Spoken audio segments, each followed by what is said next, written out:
before we step away from your retail tenants, you talked about earlier about how important it is that your retailers be more essential focused, and that's really what's allowed you to weather this pandemic better than a number of other players. But I'd like you, Jonathan, to really punctuate the point by really talking about, how that is juxtaposed against e-commerce, because for people who are maybe just casually observing this transition to online shopping from brick and mortar shopping, how does RioCan deal with that, recognizing that it's quite likely you'll see more people even buying more essential service type of products and goods from online versus brick and mortar? How does RioCan deal with that likelihood as more and more people become more comfortable with shopping online? So it's a fantastic question, and one that we've grappled with for years. And what I would say about the last 18 months is they've actually helped clarify the role in which brick and mortar retail plays in the overall environment of how the ecosystem, the retail ecosystem of how a retailer or a company delivers goods into the hands of their consumers. And what the last 18 months has allowed us or taught us is that there is a substantial place for bricks and mortar retail in that ecosystem, and that this conclusion that has been rendered that the success of e-commerce is automatically linked to the demise of brick and mortar retail, it's far too simplistic a conclusion, and it's not that binary. Right? It can't be that binary. There's millions of square feet of retail, and it seems to me to be getting more and more packed, not less and less.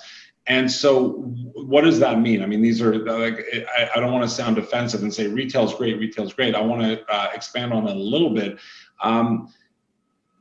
What I think has been discovered in Canada, which by the way has less square footage per capita than our neighbors to the south, and I think it's a bit of a different environment here, which has to be, I think, highlighted before we get into this discussion, because we're starting at a better point. There's fewer competing tenants in each retail category. There's tighter zoning bylaws, which makes it much more difficult to build any new retail. And we have a lot of immigration happening here, even though the last 18 months have slowed down. In any given year, we're welcoming 400,000 or 500,000 new immigrants to Canada with no new retail being built. So that square footage per capita keeps on getting better and better. So let me start with that to say that our environment here is actually a healthy retail environment. But what I think we've learned over the last 18 months is that consumers, by and large, started feeling uncomfortable with the lack of control that they had over how things were delivered to them. I will tell you that my wife, the anxiety level that comes around getting packages being delivered to our house is actually quite tremendous. If there's inclement weather, oh my God, I got to be home to make sure that that package doesn't get wet. If those packages get stolen, or what inevitably happens, you try on or you use whatever is delivered to you and you find out that it just doesn't fit. I've got a pair of pants delivered to me a couple of months ago, and they literally fit like a wetsuit. And I had to go through the pains of sending it back. But if you can then bridge that with an experience where a consumer can actually just simply pick it up on their time, in their control. Doesn't have to be entering the store, but it's picking it up from the store. I think that is human nature, and I think that control it has been retaken by the consumer. So what does that mean for our retail tenants? It means that their brick and mortar locations that are so well penetrated into these very high demographic neighborhoods are critical to them for this delivery chain. They are not going to give up on these fulfillment centers that have penetrated neighborhoods. They simply won't. And as the cost to actually own and operate these fulfillment centers in the outskirts of our cities increases because land costs have gone through the roof, the notion of paying rent in these well-penetrated properties becomes a lot more sensible, because the amount of money they save in this delivery process, if people come and pick things up from a store, is tremendously high.